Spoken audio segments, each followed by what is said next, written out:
Hi, welcome to Business Influencers. I'm your host, Chris Salem. You found us here at the TALRadio.org platform. And if you are new, welcome. You could also follow us in addition to on our Spotify and Apple channels as well at Business Influencers.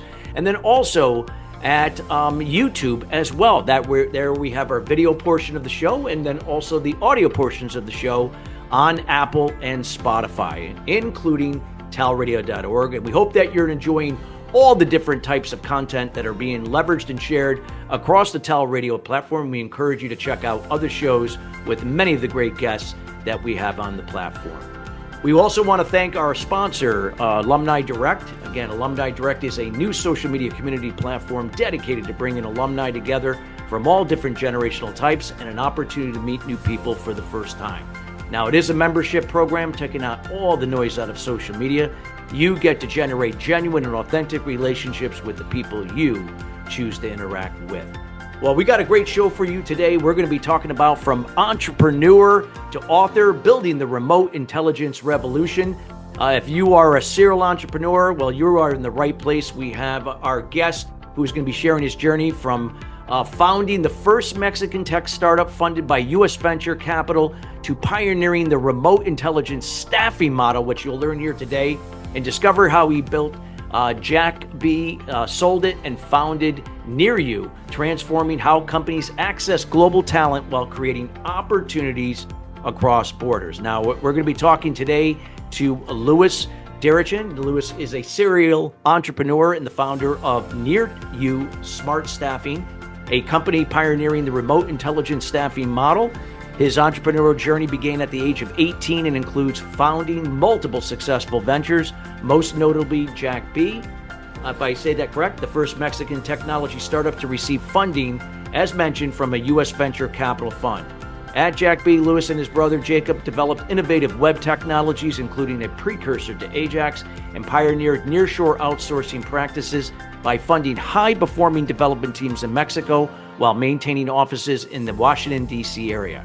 After successfully selling JackBe in 2013, he founded Nir Yu Smart Staffing to formalize and scale the remote staffing model he had discovered. Now, he's also an author of an Amazon bestseller book on this area of remote intelligence, which challenges traditional outsourcing models and presents a framework for building sustainable, high-performing global teams.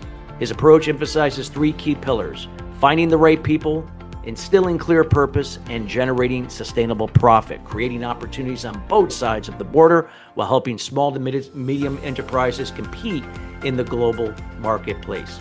Now, they're based in the U.S. and Mexico, and Luis has spent over 2 decades building bridges between North American companies and Latin American talent, transforming how businesses think about global team building.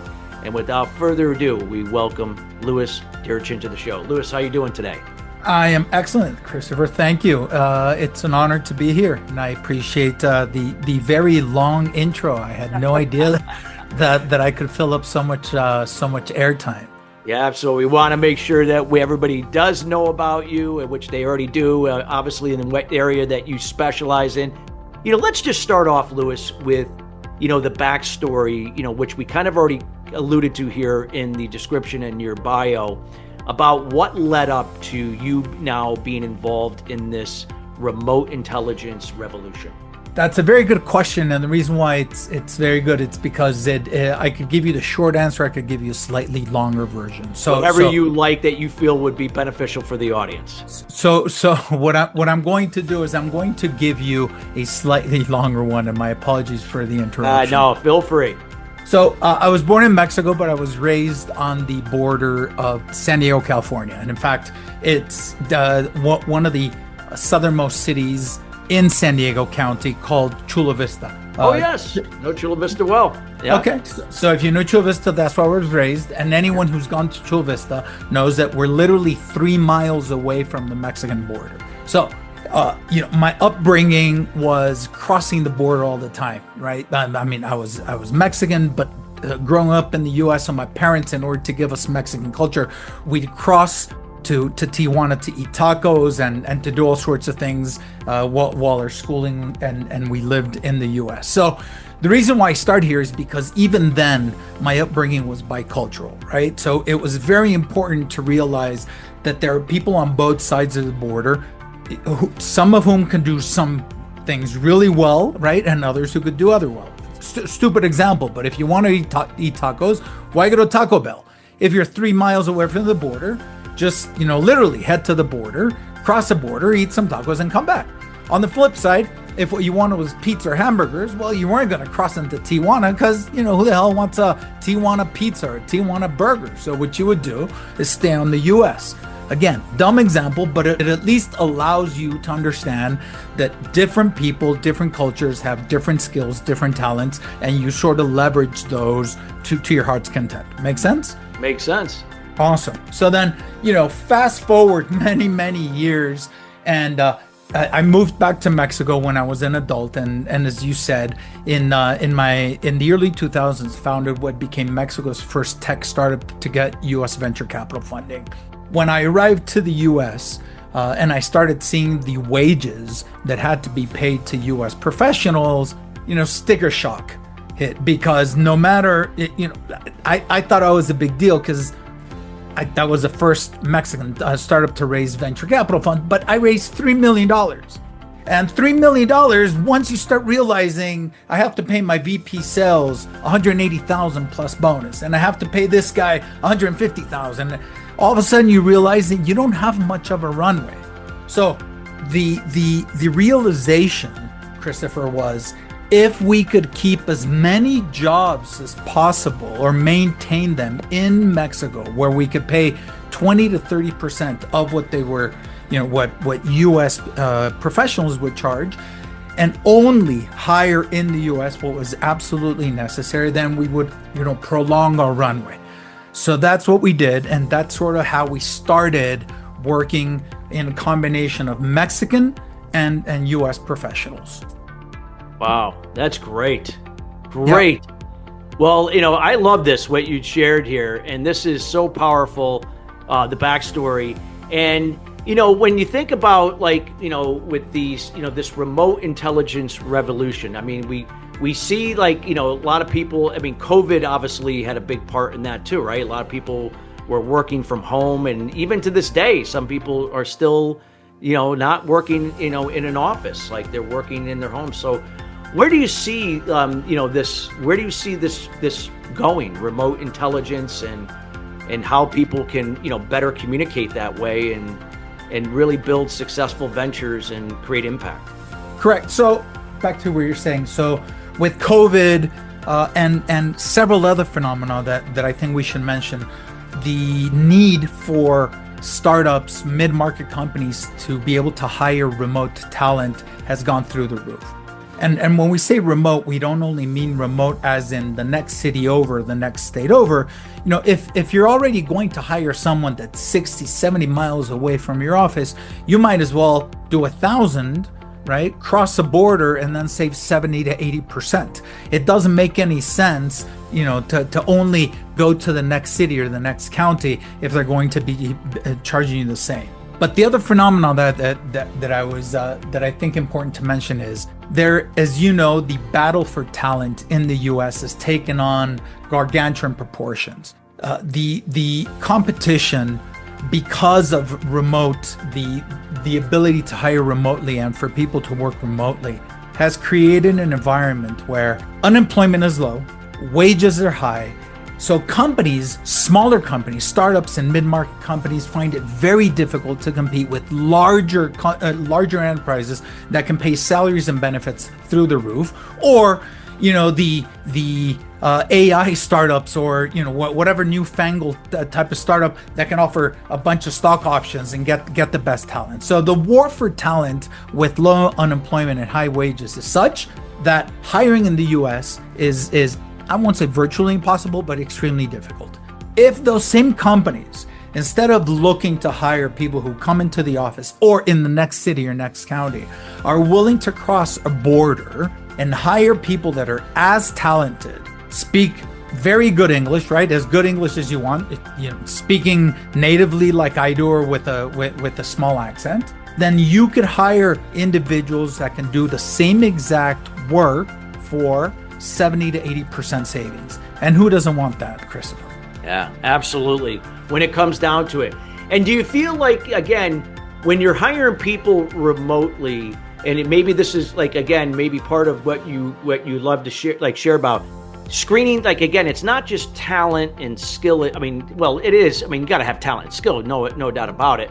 But it also, I guess it comes down to, again, how those can be applied to the actual role and duties that are necessary to fulfill. Are the values in alignment with the hiring company, or the people, the rest of the people on the team? Is this people a team player that's going to, rise above and beyond say somebody else that could be even far more talented, but yet not committed like the other? So like where do you see like there are companies like now also looking more into that as well? Like it's like matching the skills and to the actual outcomes they desire?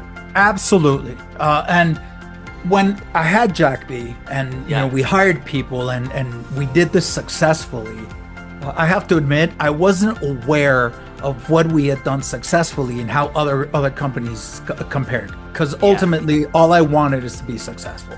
Yeah. Fortunately, when the company was acquired, and some other CEOs in the area, in the Washington, D.C. area, knew that I was working with offshore teams or nearshore teams. This is the difference being same time zone versus India, Philippines, Pakistan, whatnot. Then they started calling me in and saying, "Hey, Luis, we have this project that isn't as successful as we'd like. Can you look into it?" So I looked into it once, and then the second one I looked into it, and the third one I looked into it. And as I got more involved, what I realized is that almost 3/4 of all offshore projects fail, Christopher, right? Yeah. And over time, as I've gotten more involved, the data's gotten better, and our assessment data that we have and that we've been able to figure out just from the general market is 73%. Almost 1 out of every 4 projects that uses offshore talent or nearshore talent fails. Right? So if only 27% of those projects are being successful, I figured there has to be some commonalities between the 27% versus the other 73%. So let me tell you, some of the things that we discovered were that what we call the toxic enemy, and you were going at this. So toxic is an acronym, and I'll mention several acronyms. So toxic enemy is whenever recruiting is transactional, right? So transactional recruiting, instead of actually going in and being very rigorous about who you recruit, how you vet, the types of references and skill sets that you're recruiting towards, then that's part of the toxic enemy. The second one is obscure pricing models. Whenever you hire a firm to help you either find, recruit, or you use them as a base in order to hire this talent, if the person that's doing the work isn't feeling the love as far as getting the majority of what's being paid, those obscure models also make these things fail. The talent approach that's Xeroxed, right? The Xerox talent approach. Inadequate integration and support, and cost-driven decision-making. When people only say, "I'm doing this to save costs," and all they look is at those. So what we realized is that this toxic enemy was what was behind the lack of success. And if I could, we then identified 7 components, right? So toxic, and then we started saying, okay, that's a cool acronym, but we have to be able to give executives, professionals, more insight into what exactly they were doing. So the 7 components of the offshore team death trap are talent mirage. Whenever you hire someone and it turns out that the talent that you thought they had isn't quite up to snuff, talent mirage. The second one, cultural chasm. Because you didn't dedicate enough or invest enough into making sure that the person that was going to work for you is fully integrated and understands your culture, and because of that there's a chasm, then the person's not going to feel right? Like they're part of the team, and potentially you may fail. Hidden cost spiral. Whenever you don't have transparency into the costs and any additional charges that may rack up, once the costs start going up, then why would you hire across the border, right? If you're not going to save any money. Next one is management quicksand. A lot of people assume that you're going to hire someone remotely and that it's going to be as easy as having someone sitting next to you. The reality is it has to be way more intentional. It can't be accidental, right? So it has to do that. Retention revolving door is the fifth one. So once things started to go haywire, then you start going through a retention revolving door. You just hire, doesn't work out, and then you blame. Repeat the process. It's like putting a Band-Aid, but it just it keeps Correct. opening. The scab keeps getting opening up again. Correct. So, and if you don't have any retention, then your company's not going to get any benefit. The next to last one, communication fog. So if you can't communicate correctly because of time zone, because of language barriers that you didn't check, because you didn't have the right systems in place, then again, you're going to fail. And lastly, quality erosion. If these things aren't individual, right? The fact that you have hidden cost spiral and retention revolving door sort of stack on top of each other, and all of a sudden, it's exponential, or cultural chasm and management quicksand. So they're exponential. So what we realized again is if we can tick the box in one of these, it's bad. Two of these, it gets worse. But most people have 3 or 4 of these, and then they have a bunch of them that are stacked up. So if you can identify them, then you're at least part of the way to solving the problem. Wow, that's fabulous. Thank you. Thank you for sharing. I hope everybody out there is getting value, because this is such an important thing that, you don't have to do it alone. This is a strategy. And when you have resources like Luis and what he's doing, these are things that you can tap into, because this is what they do every day. And they've seen this in so many different types of organizations. Love what you just shared there. What would you say, if you have a business owner that's, listening to this show right now, or will be listening on demand, Luis, and he's absolutely struggled with a lot of what you shared. There's been a turnstile of people, retention has been an issue, maybe perhaps there's been some burnout. A lot of times they may just be ignorant or unaware of what they're doing or what they're not doing in this case. What would be the first step you would share with them? I know you covered a lot of things with that, with the process there, but that you would get them to kind of look at, when they look at looking at remote work and remote intelligence. Sure. So I think the first thing that people have to understand, any executives that's listening to this, is it's really not your fault. As in, these situations happen not because you intentionally are screwing it up, but these just make sense, right? I mean, if you look at the 7 components of the death trap, the fact that we're talking about the hidden cost spiral, everyone goes into any sort of remote hiring, and if you can hire in another country, you go into thinking, gee, if I can just save as much money as possible, then that's great. So these are conscious decisions that are made, and then it's sort of like a slippery slope, because you went in that direction and you don't know any better. You keep sort of falling or sliding down that slippery slope, and then all of a sudden the project is a failure. So what I would say is, first of all, that's why I wrote the book. I wrote the book because I realized that if using the same remote intelligence framework, and we'll get to the last acronym in a few minutes, that's the remote acronym, but if using the remote intelligence framework is a way to counteract the 7 components of the death trap, and here's a key part, Christopher, achieve 95% success where it was 27% before, then there's at least a framework that someone could follow. So what I would recommend is the book, it's fairly inexpensive. I believe it's like at $4.99 on Kindle, right? So and we'll make sure that all that where people will get that. We'll have that in the show notes. Absolutely. Wonderful. That's great. So it's not like I'm going to make a bundle of money off the book. So, if people that think I'm here promoting the book because I want to become a millionaire, dollar by dollar, that's not how this works. So first thing I would recommend is get the book. It's part of the book. There's a playlist, a playbook, right? A guide to follow. So let's analyze exactly what you're doing right now. What are the pitfalls? What are the death traps that you're falling into? Why is it that you've done that? And then how can you get out of them by planning correctly? And it's really why the book is out there. And I think that's why in the outsourcing category, it hit Amazon bestseller when it was launched. Wow, that's fabulous. Yeah, we want to make sure everybody takes advantage. I mean, for $4 or $5 to get your hand on information that can really significantly help you in this area is so important. And when you're able to look at remote, I mean, another area, even though matching skills to results and outcomes is probably the most important thing more than ever, but still, you want access to talent. And would it be safe to say that with remote you have more access to talent because you may not have that talent right there in your backyard?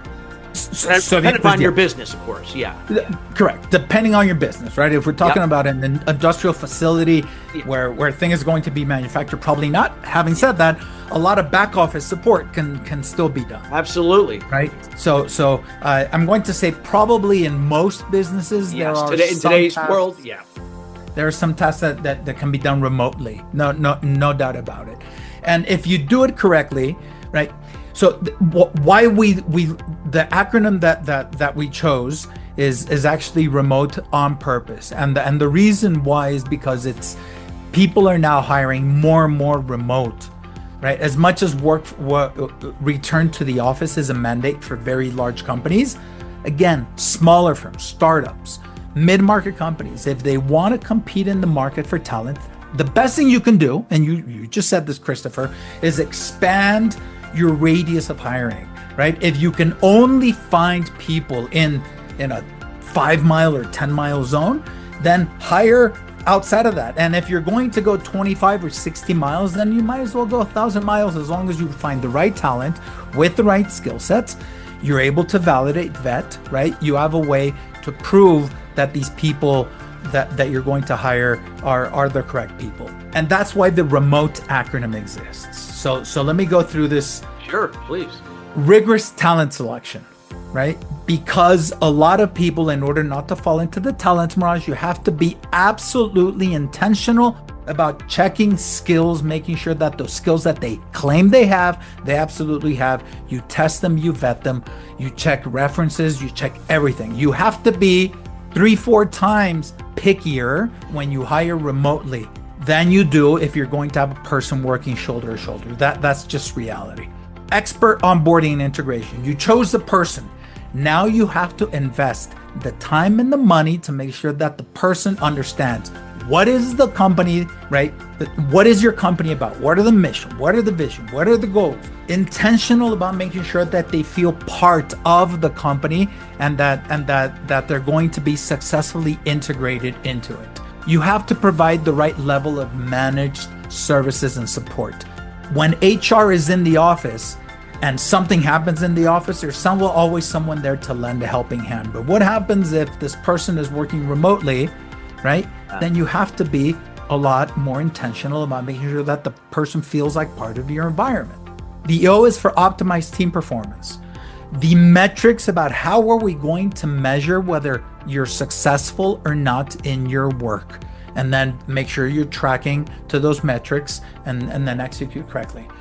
The T, transparent cost plus pricing. If you are going to hire someone to help you find the people that are going to be working for you, some sort of service firm or a Fiverr or whatever you want, then you have to make sure you know how much the final person doing the work makes.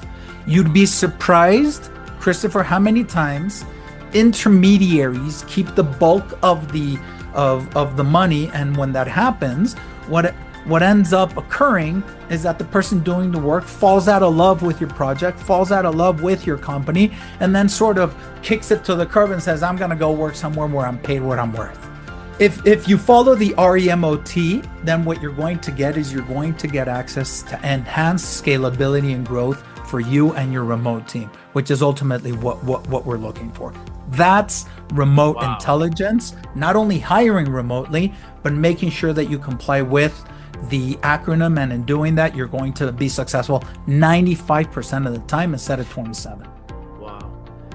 Luis, this has been fantastic information. I know we're towards the end of the show, and we definitely want to have you back for another show to kind of continue where we left off or expand on this topic, because I know there's only so much we can say in a 30-minute show, but just wonderful insights. I want to personally thank you for taking the time out of your busy schedule to be with us here today, as well as everybody here at the Touch of Life Foundation. And I want to make sure you have this opportunity to share with the audience what's the best way to get in contact with you? What are you up to, and anything you'd like to provide them? Again, thank you for the opportunity, and I'd be happy to join anytime wherever I can add value.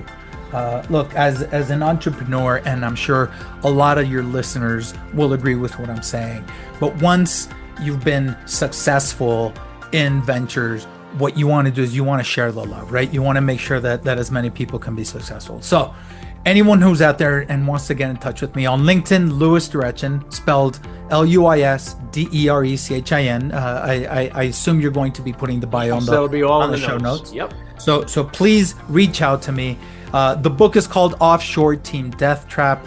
There is a website under that title. You can reach me there, or my email is LD@Nir Yu, and that's spelled N as in Nancy, IR as in Robert, -YU.com. I'd be happy to help anyone who reaches out.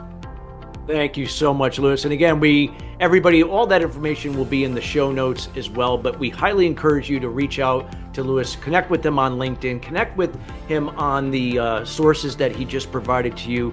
Reach out and schedule a call with him. You won't regret it. There's just a lot of great insights that perhaps that you may help you in your strategy in terms of remote workers and tapping into their skills that match to the results that you seek. So again, we highly encourage you to do that. And thank you again, Luis, for being here. My pleasure. Thank you very much for having me. And thank you, listeners, for joining us each and every week here at Business Influencers. Again, we are committed each and every week in bringing subject matter experts like Luis in to share their words of wisdom and insights that elevate you and your business's level of influence till the next level. Till then, everybody, have a great rest of your week, and we'll see you at the same time next week. Take care.